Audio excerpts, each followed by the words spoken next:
Welcome, people of planet Earth and all planets beyond. Thank you guys so much for watching. My name is Josh, and my family and I make our living by buying things from thrift stores, garage sales, flea markets, wherever we can find them, and reselling them onto platforms like eBay, Depop, Poshmark, and Mercari.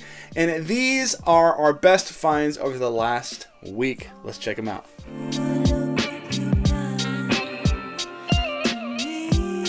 So we've been hitting the trenches pretty hard these last few weeks.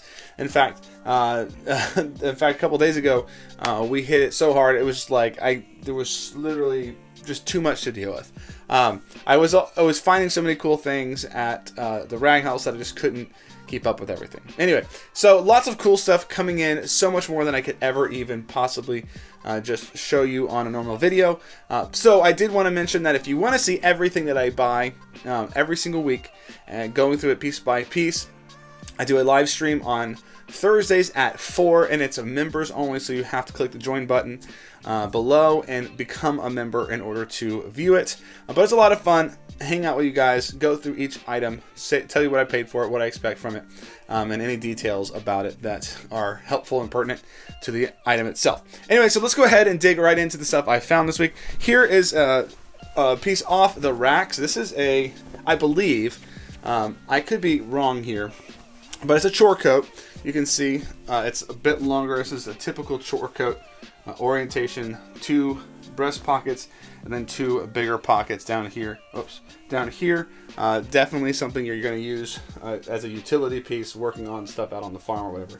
This thing's super clean. I believe all the tags have been removed, but there was a tag down here that's obviously been cut. I believe this is actually a Bluebell chore coat. I've had a few of these before. I do believe that's what this is. I could be wrong. It could be like a JCPenney or a Sears, something like that. But from the way it's constructed, it looks really familiar to the Bluebell stuff from like the late 70s. So I do believe it's a late 70s Bluebell chore coat. Super cool. Paid I think like about $3 for this thing. Super dope. It's like in such a good, like, rich condition. Great piece picked up here. Next up, we have this like knit jacket. This is super cool. One of my personal favorite pieces. It's got this like sort of almost Sherpa. It's probably like a polyester type Sherpa inside. This is a full zip jacket. So it opens up super clean. This is Montgomery Ward from the 70s, probably mid to late 70s Montgomery Ward knit jacket. This thing has just got a super cool vibe. It's in excellent condition. Did not have to pay much for this. It has pockets, super nice. This is a great jacket. I love this thing. Montgomery Ward is sort of a sneaky good brand to pick up, the old stuff at least. So I expect we'll do pretty good on this one, especially because it's so clean. It's such a cool vibe.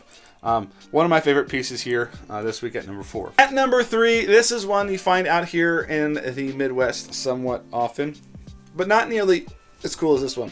We have a vintage H-Bar-C Western shirt. This is probably 70s, maybe 80s. I could be wrong on this one, but it's definitely vintage, made in USA. Look at all this beautiful embroidery. We have those sort of smile pockets that you see on some of these Western shirts. These don't have yokes that come over, which is pretty typical of Western shirts. This one doesn't have them. Beautiful embroidery on the back. This red color, super good condition. The pearl snaps are like a red, so they match the red of the shirt. And you have its size 15.5 by 33 Pasadena. I guess that's the style of shirt. But this is beautiful. H-Bar-C is one of those brands you want to keep your eyes out for because they make some incredible Western shirts and quite valuable too, especially some of the older stuff that you can find from that company. This is great. I actually found a bunch of these. I think probably 7 more. Not H-Bar-C, bunch of variety of bands like Rockmont, Western Wear, and some other ones too. But all super beautifully embroidered. But this was by far the best one. At number 2, we have a bunch of vintage trucker hats. These all came from the rag house, and they are obviously pretty worn. This is one of my favorite pickups. This is why I love the rag house, because you can find stuff that people are just tossing away that otherwise would have just been destroyed. Here we have the well dirty but still like generally construction okay condition. I believe I can probably get this and pretty cleaned up. But the John Deere hat made by K Products, which is one of the ones you want to look out for. Great hat. I guess there's a hole there. It seems like these hats, these John Deere hats, have sort of chilled out, but they used to go for a lot of money. Not nearly as much anymore. We have this dope chevron hat as well on the Unitog, made in USA. This one's in much better condition. It's dusty, but I bet this cleans up pretty well. There's no rot inside of it. Great. Yeah. American Legend, made in USA. Great hat there. And then we have this one's cool. The General motor parts. Love the sort of... this one's got... You can see that it's actually got the embroidery in there. This was... I don't know what brand actually made this hat. The tag's been removed. But still super cool. Picked up a few other hats in that lot. But not nearly as cool as those three right there. Definitely the coolest out of those hats. Now, before we get to number one, I do want to invite you to a live stream that we do have for everybody on Mondays at 7. We open up vintage, or open up rag bags that we hope have vintage t-shirts in them. We don't know what's in them, but they are 30, 40 pound bags full of t-shirts and other mostly t-shirts, and other things. But we searched it for vintage t-shirts. We found some pretty awesome ones in the past, so hopefully you can join us at 7 on Mondays to hang out, ask questions, see what comes out of the bag, and maybe even win one of those t-shirts yourself. All right, now at number 1 is an item that I found in the thrift store that I didn't necessarily intend to buy. I didn't buy it because of this. I didn't know about it yet. But I bought some vintage toboggan for like 25 cents, and there were some pins on it. And one of the pins was this guy right here. And what this little pin is this is vintage Zuni art. I think that's how you pronounce it. And it's signed. Don't worry, I found it. It's signed by the maker, which is either Eva Estate or Jim Estate. I believe there was a little bit of confusion as to whether or not it's one of those, but either one, it's super cool.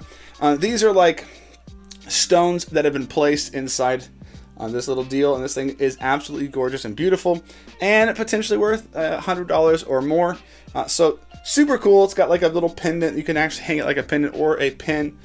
Didn't realize that when I bought it, but then when we were processing the hat, it fell off. I picked it up and I was like, oh, this is cool. And I went and asked some people in our Discord, so plug for the Discord, link in the description to join. And I was able to find out that this is actually a somewhat valuable little piece of jewelry. So super cool. Wasn't intending on it, but it's definitely awesome to find a little bit of extra when you weren't expecting it. That's why this guy is at number 1. That concludes the top 5. Thank you guys so much for watching. We'll see you guys in the next one. Remember to like, comment, subscribe. We'll see you guys later. Peace.